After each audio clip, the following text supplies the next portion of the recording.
Il semble qu'il y ait dans cette assemblée quelques oreilles sensibles qui supportent mal le mot sang.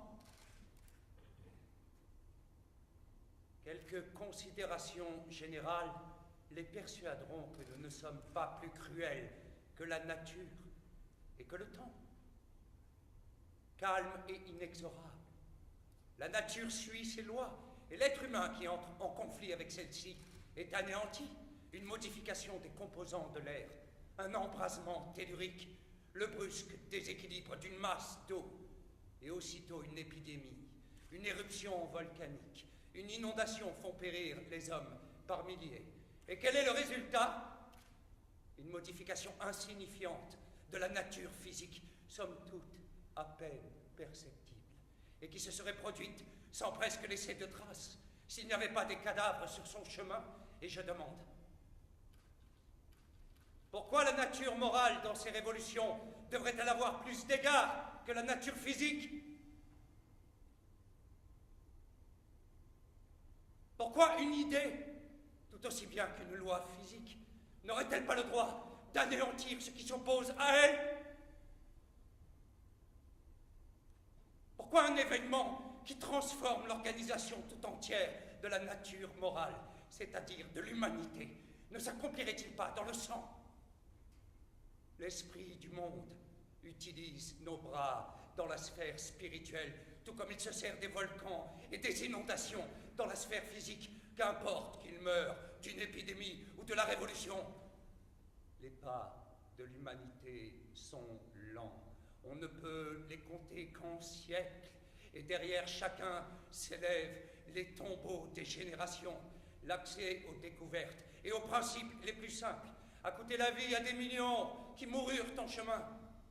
N'est-il pas tout naturel qu'en un temps où la marche de l'histoire est plus rapide, les hommes, en plus grand nombre, perdent le souffle?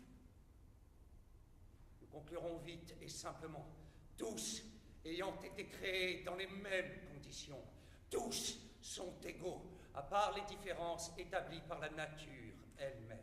Il s'ensuit que chacun peut avoir des avantages et que nul ne peut avoir de privilèges, ni un particulier, ni une classe d'individus grande ou petite, chacun des membres de cette phrase, dès lors qu'on l'applique à la réalité, a son lot de victimes. Le 14 juillet, le 10 août, le 31 mai sont ces signes de ponctuation.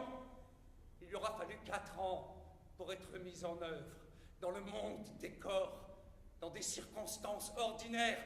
Un siècle aurait été nécessaire, et elle aurait été ponctuée par des générations. Y a-t-il tant à s'étonner que le fleuve de la Révolution, à chaque étape, à chaque nouveau tournant, rejette ses cadavres?